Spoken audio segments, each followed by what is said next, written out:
Jesús, contigo en la cruz.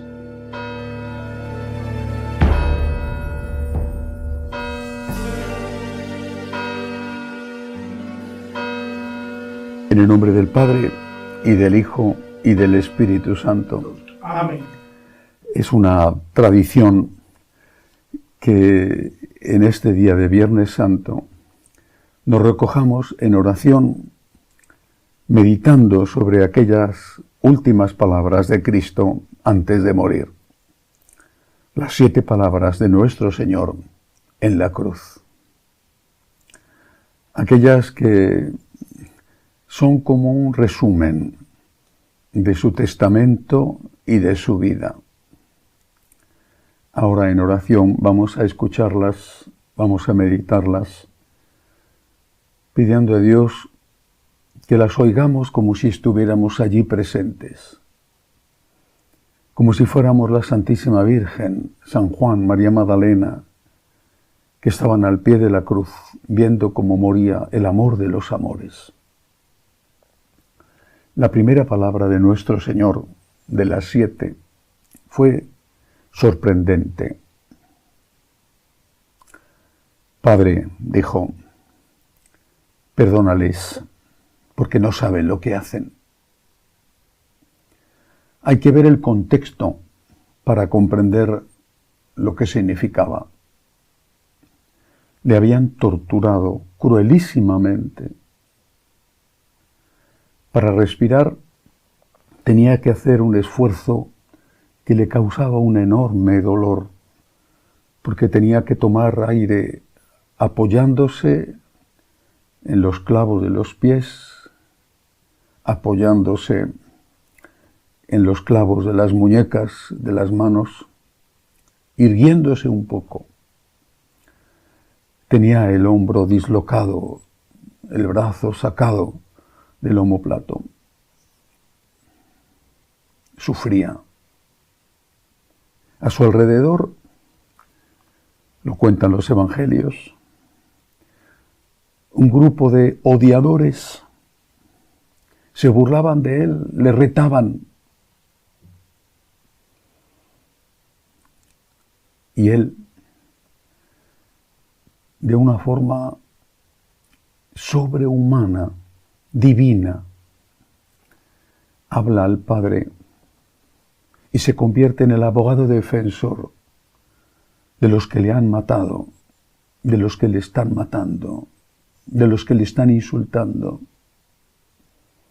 No saben lo que hacen, no saben lo que hacen. No sabían que era el Hijo de Dios. Eso era verdad. Pero sí sabían que era inocente. Pilato sabía que era inocente. Los sacerdotes también sabían que era inocente. Y los que habían gritado muy poco antes, esa misma mañana del Viernes Santo, crucifícale, le habían visto hacer milagros. Quizá alguno se había beneficiado de esos milagros. Le habían aplaudido y vitoreado en la entrada de Jerusalén 5 días antes, el Domingo de Ramos. Sabían que era inocente y aún así le crucifican. Si alguien tuviera la más pequeña duda de que Dios es la infinita misericordia, bastaría contemplar ese momento para darse cuenta de que pase lo que pase, Él nos ama y nos perdona. Nos conoce. Conoce lo compleja que es nuestra mentalidad, lo fácil que ponemos excusas,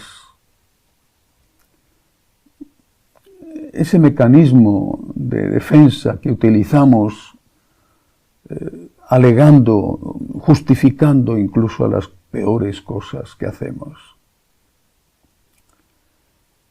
Sabe de los muchos horrores de los que somos capaces los seres humanos. Y sin embargo se pone delante del Padre, Él, el Cordero inocente, diciendo, perdónales. No podemos dudar de la misericordia de Dios. No podemos dudar y no podemos hacer que su muerte sea en vano. Porque lo peor quizá no era morir, sino morir por nada. Él moría para salvarnos, para salvarte, para salvarme. Había aceptado la crucifixión para pagar el precio que la justicia divina exigía por nuestros pecados. Él no fracasa en la cruz. Él triunfa en la cruz.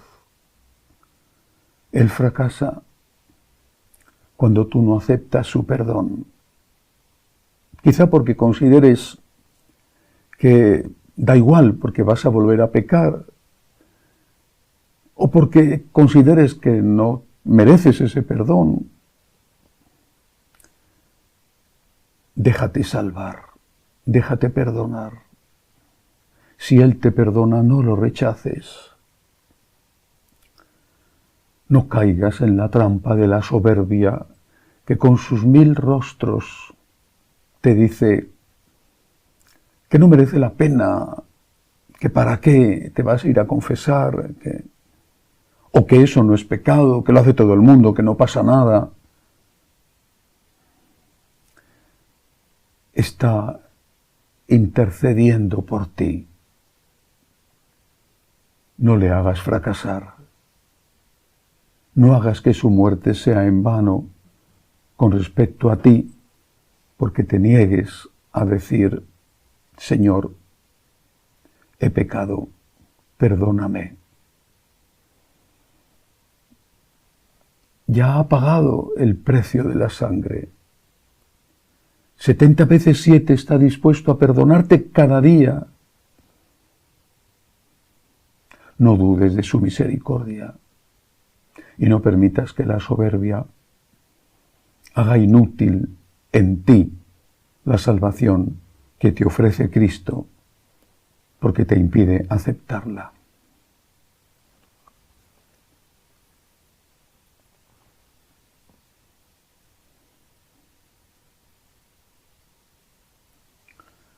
La siguiente palabra de nuestro Señor, la segunda, también fue una palabra extraña, importantísima. Estaba crucificado entre 2 ladrones a los cuales la tradición ha puesto nombre. Uno, Dimas, el otro, Gestas. Gestas se burlaba de Jesús, se hacía eco de lo que estaban diciéndole los criados y los sacerdotes que estaban al pie de la cruz. Y le pedía que le salvara si era el Hijo de Dios. Se burlaba de él. ¿Quién salió en su defensa? Salió en su defensa un ladrón, un asesino. Los romanos no crucificaban a los ladrones, les daban otro tipo de castigo, de tortura. La cruz era el máximo suplicio que tenían reservados para los asesinos crueles, también para los revolucionarios que se levantaban contra el imperio. Dimas era un ladrón y un asesino. Pero este ladrón, asesino, se convierte en el último minuto en el defensor de Cristo. Y no solamente eso, es el primero, antes que los apóstoles, que proclama la divinidad de Jesús. Manda callar a su compinche y le reprocha lo que está diciendo, le manda que guarde silencio porque está en el mismo suplicio que el Hijo de Dios. Defiende a Jesús y proclama la divinidad de Jesús. ¿Y qué hace nuestro Señor?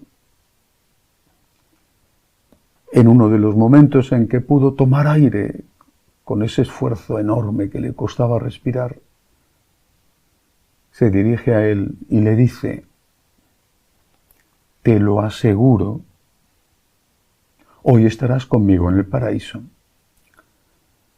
Te lo aseguro. Empieza con estas 3 palabras: te lo aseguro. Hoy estarás conmigo en el paraíso. Es el agradecimiento de Dios el que habla. Dios que agradece a quien le ama con un amor especial. Defenderle. ¿Cuántos mártires en la historia de la Iglesia? Los antiguos, los recientes. ¿Cuántos cuyo nombre no conocemos? ¿Cuántos están muriendo hoy en África a mano de los musulmanes radicales por defender el nombre de Cristo, por no traicionarle? ¿Cuántos, sin llegar a la muerte, enfrentan la cárcel, por ejemplo, por defender la vida del no nacido? ¿Cuántos misioneros evangelizadores sufren dificultades de todo tipo por llevar la palabra de Dios a donde no la han escuchado nunca? ¿Cuántos incluso en las ciudades antiguamente cristianas son vejados, burlados por ser sacerdotes? ¿Cuántos de nuestros jóvenes sufren el ridículo, el hostigamiento, la burla, porque no quieren drogarse, porque no quieren tener sexo antes del matrimonio, porque dicen que van a misa el domingo? ¿Cuántos? La defensa de Jesús, esto que antes se llamaba la apologética, es recompensada con el Señor. Sí. San Pedro dice en su carta que la limosna borra la multitud de los pecados.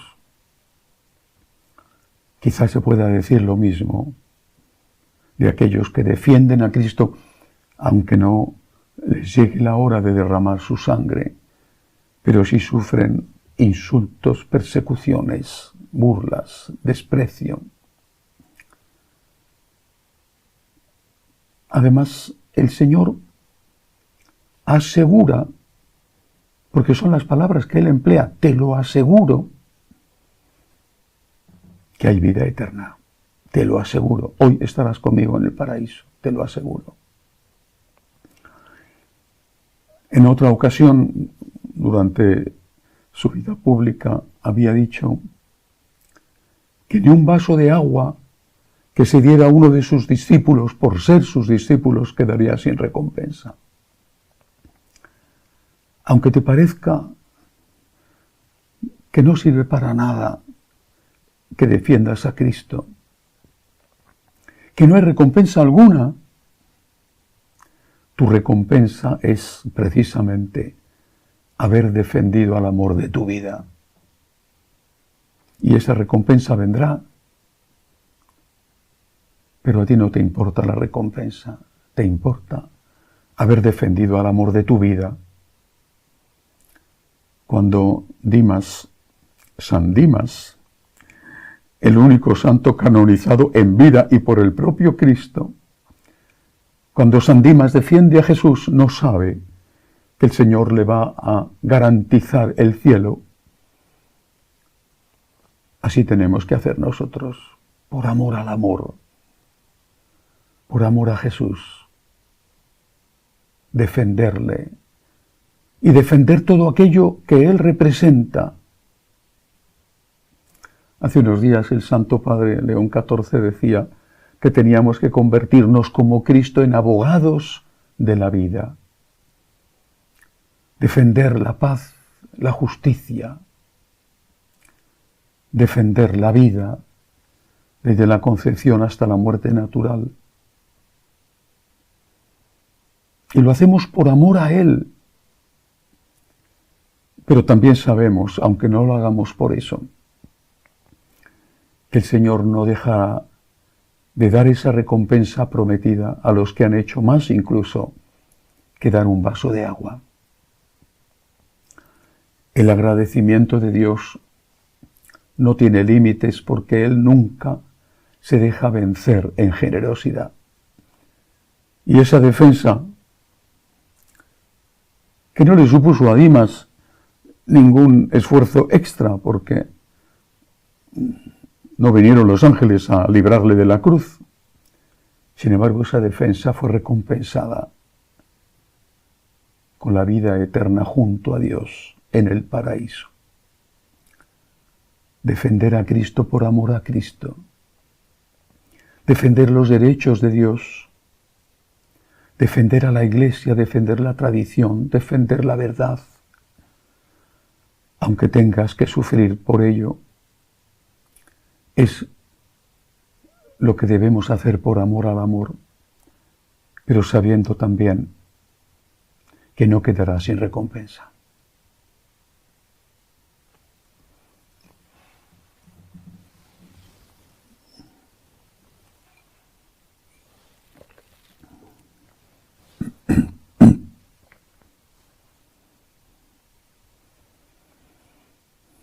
En la tercera palabra, el Señor se dirige a aquella a la que más quiere después de su Padre, su Madre, María, al pie de la cruz. Ha venido desde lejos, desde la Galilea, para ese momento. Ella le está sosteniendo con su presencia, con su oración, con su mirada. No es una plañidera que grita, porque sabe que eso hubiera añadido dolor a su hijo. Sufre por dentro, está destrozada, pero se mantiene entera al pie de la cruz. No es el momento de buscar apoyo, es el momento de dar apoyo.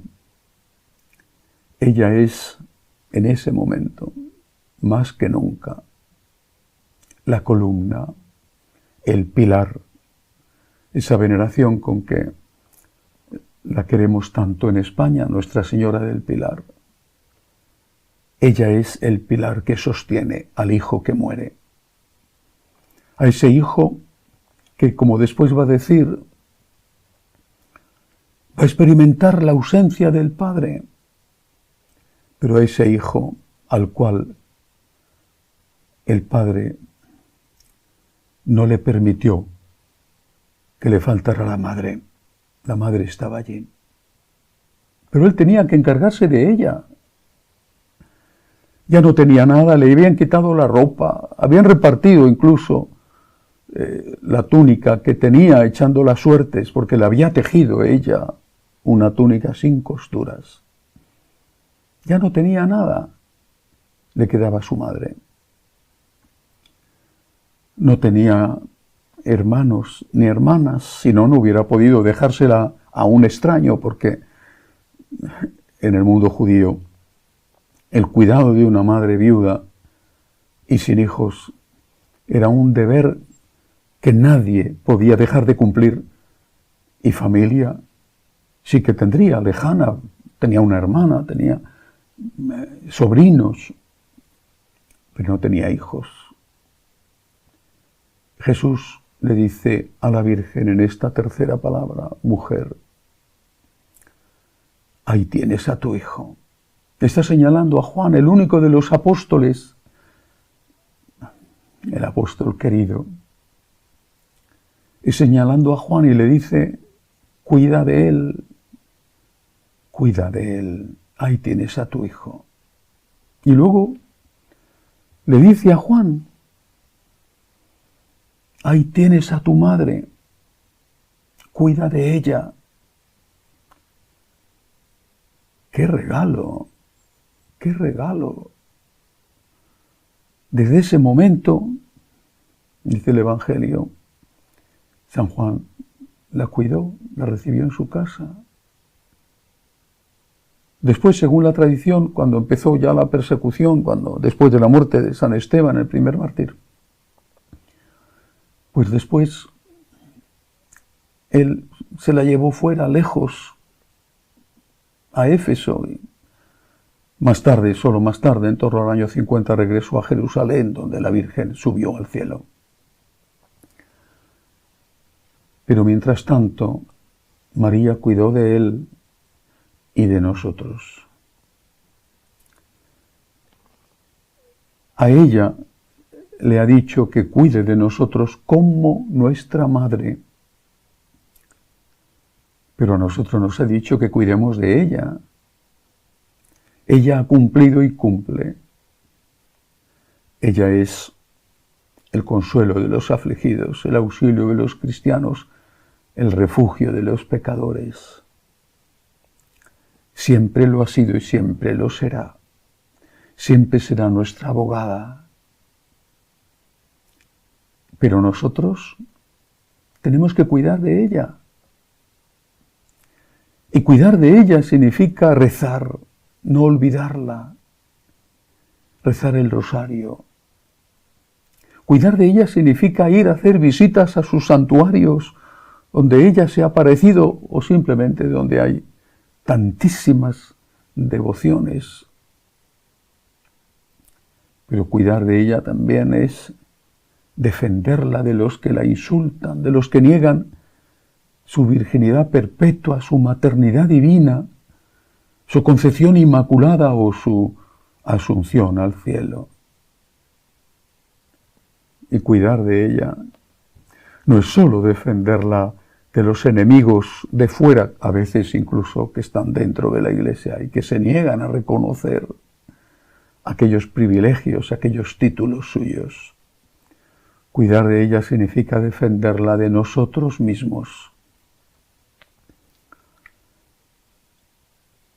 Aunque el clavo que taladró su mano no hizo un rasguño en la piel de María, aunque la lanza que hirió su costado no hirió a la Santísima Virgen, aunque las espinas no se clavaron en su frente inmaculada, no hubo un solo dolor infringido a Cristo que no lo experimentara como propio la Virgen. Si podemos decir de verdad que las heridas de Cristo nos han curado, también podemos decir que ella, con su dolor de madre, colaboró en esa redención. La redención es de Cristo y solo de Cristo. Pero ella es la colaboradora primera, porque ella ofrece su dolor junto al dolor de su Hijo. Y cuando nosotros pecamos, somos nosotros los que le clavamos a ella el clavo en la muñeca, la herida de la lanza, la espina en su frente. Cuando nosotros pecamos, no solo hacemos daño a Cristo, a nuestro hermano, sino que también hacemos daño a nuestra madre. La Virgen cuida de ti, cuida de mí. Si no, al menos hablo por por mí mismo cómo hubiera podido llegar hasta aquí, cómo hubiera podido sobrevivir con tantos enemigos. La Virgen cuida de mí y cuida de ti. Cuida tú de ella, es tu madre. Cuida de ella. Y no te quepa la menor duda de que ella, lo mismo que Jesús con San Dimas, ella te lo recompensará en la tierra y en el cielo.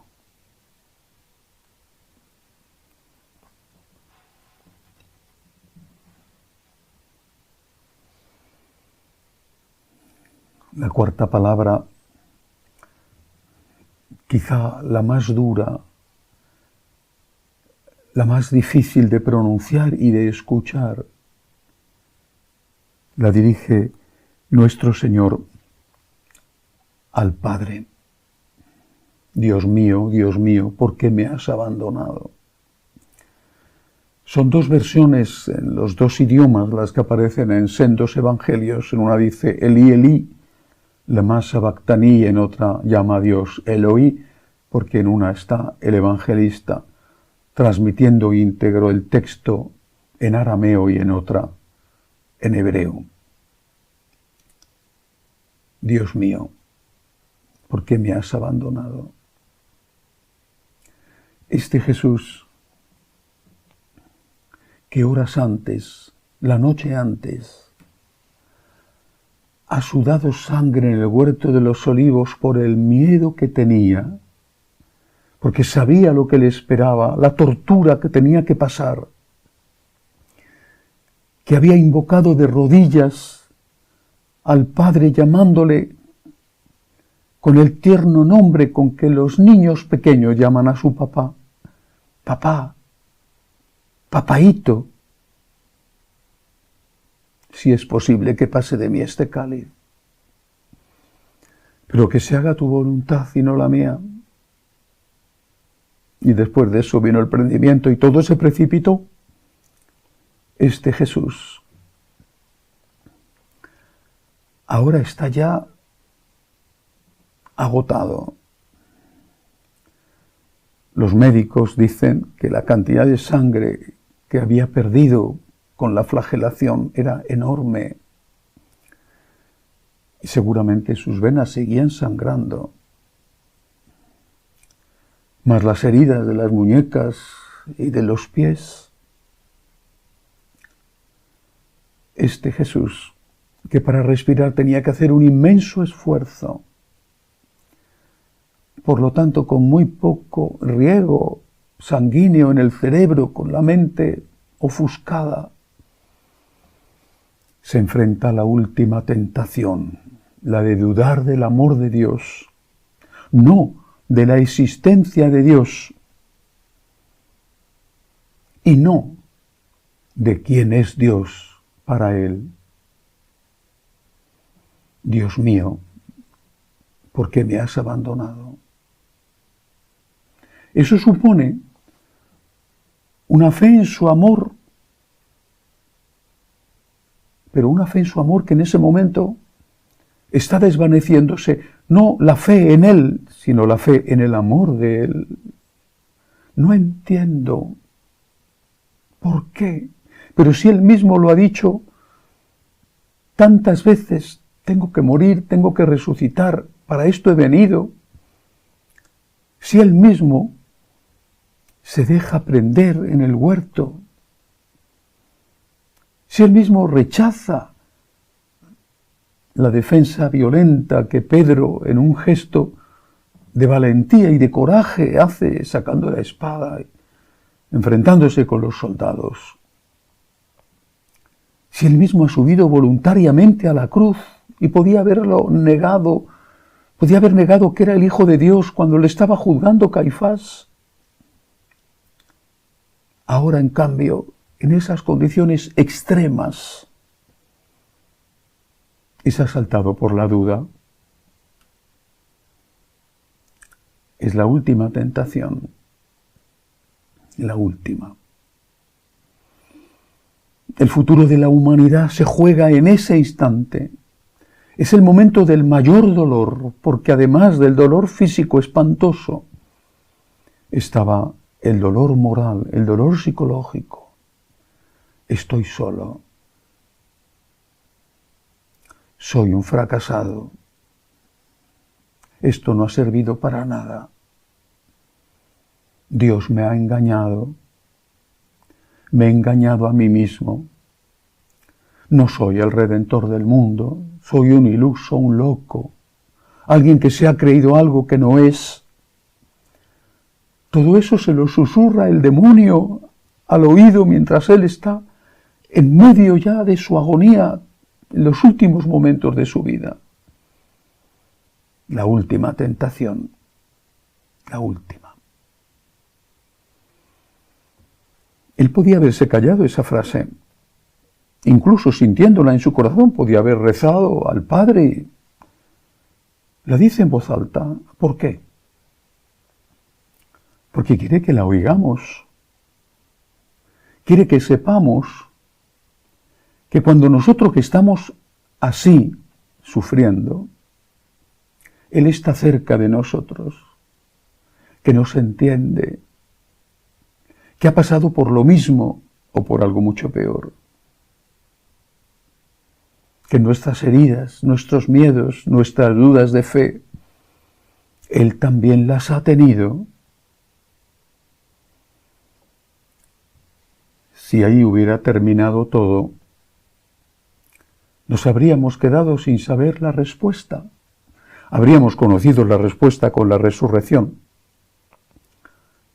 pero no con la respuesta del Padre ni del Hijo.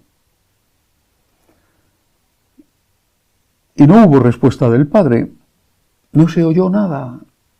Él hizo una pregunta y lo que hubo fue silencio, silencio. No se oyó nada. El silencio de Dios, el silencio atronador de Dios que no responde a nuestras preguntas por el por qué. Pero el silencio de Dios fue el silencio del Padre y del Espíritu Santo, que guardaron silencio por un motivo. Porque el que tenía que dar la respuesta era el que había hecho la pregunta, que era, como el Padre y el Espíritu, también Dios. Y la va a dar poco después. Pero antes viene otra palabra, la quinta palabra. Tengo sed. Era una expresión física, había perdido tantísima sangre, estaba muerto de sed.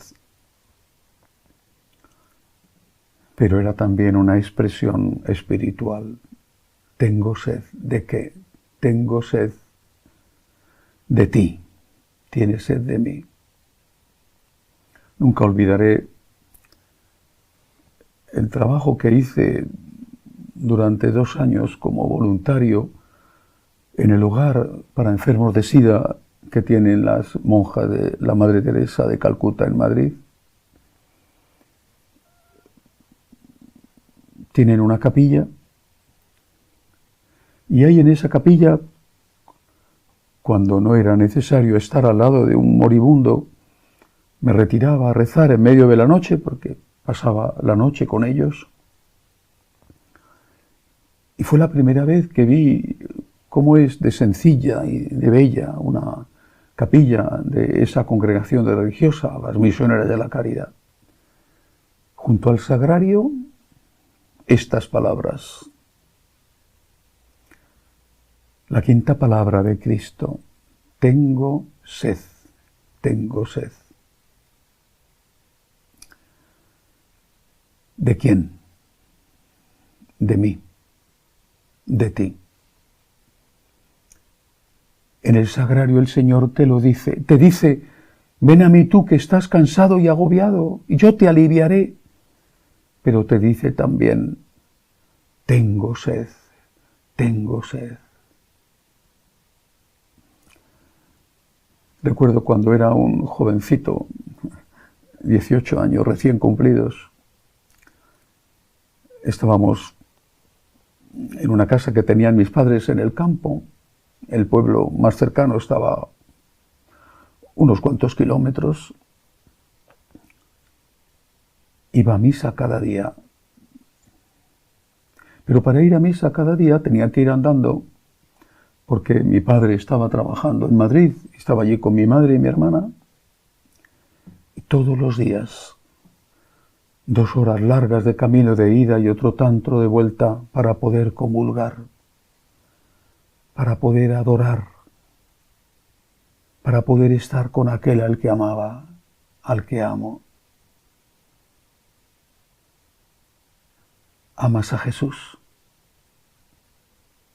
¿Por qué no vas a consolarle, a acompañarle? Estás muy ocupado. Él estaba muy ocupado en la cruz, estaba muriendo por ti. Si te ofrecieran por ir a misa, por rezar un rato delante de Él, por hacerle un rato de compañía, si te ofrecieran un cheque, qué sé yo, de $100, de 1.000, ¿no sería ya entonces menos ocupado lo que estarías? ¿No tendrías tiempo para ir y cobrar el cheque después de estar 15 minutos en la iglesia? ¿Es falta de tiempo o falta de amor? Tengo sed. Tengo sed. Está en el sagrario para ayudarte, pero este Cristo real que está en la Eucaristía, que es el Dios verdadero, es también el hombre verdadero. Y te necesita. Más incluso que tú a Él, porque cuanto más amas a una persona, más la necesitas, incluso aunque esa persona no te ame a ti. Tengo sed, te dice, tengo sed, tengo sed. No le dejes esperando a base de excusas. Está muriendo en la cruz y tiene sed de un poco de agua. Ese agua eres tú. Acude a su lado, aunque seas un pecador, aunque no puedas comulgar, acude a su lado. Te necesita. Después vino la sexta palabra. La sexta palabra, el Señor nos dice que todo está concluido. Estas son sus palabras. Todo está cumplido. Todo está cumplido. Ha muerto, está muriendo, crucificado. Está pagando el precio de la sangre. Ha venido para esto, para enseñar la verdad, esa verdad que nos hará libres. Ha venido para hablarnos de la Santísima Trinidad. Ha venido para asegurarnos que hay vida eterna, que no es una quimera, ni un anhelo, un sueño. Ha venido para perdonar nuestros pecados. Todo está cumplido. Pero en realidad aún falta una cosa, porque ha hecho una pregunta. En esa cuarta palabra, la central como los 7 brazos de la menorá judía, 3 a un lado, 3 a otro, 1 en el centro. Esa palabra central fue la duda. Eloí, lama sabactani, ¿por qué me has abandonado, Dios mío? Y no ha habido respuesta. El Padre no ha hablado y el Espíritu Santo tampoco. Lo harán en la mañana de Pascua.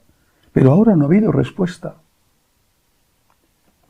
Y por eso dedica su última palabra en la cruz, su séptima palabra, a contestar.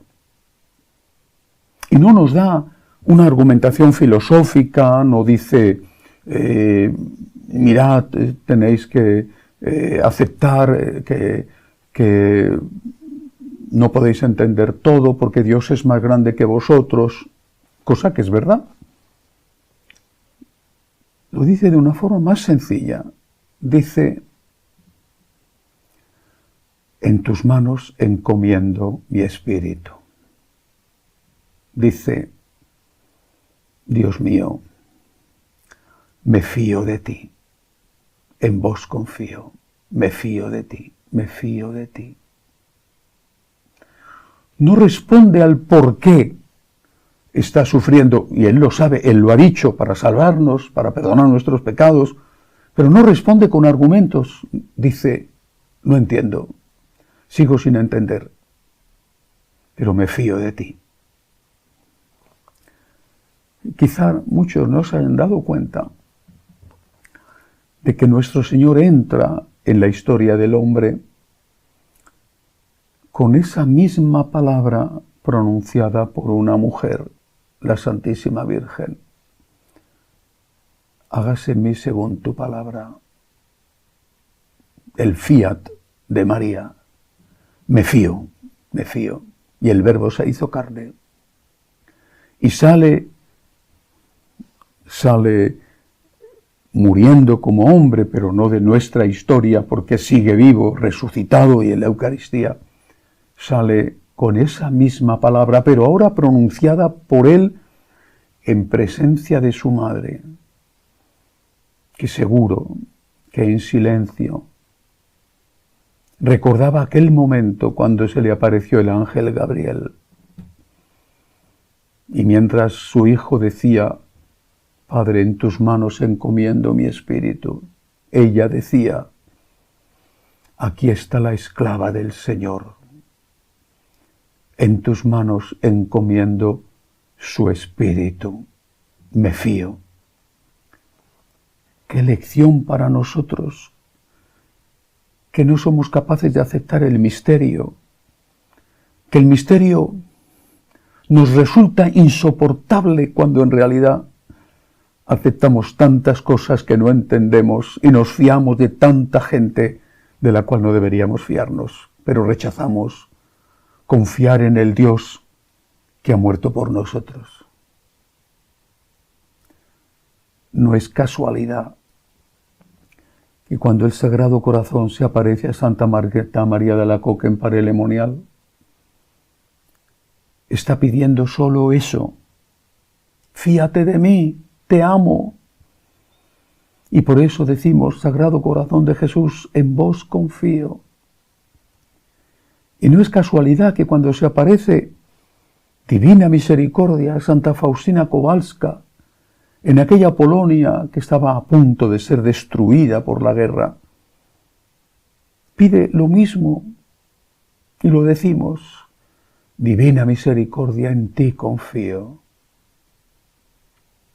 El corazón de Jesús, ese corazón que está a punto ya de dejar de latir, que está diciendo su última palabra, ese corazón enamorado de nosotros, nos dice, te dice, me dice: fíate.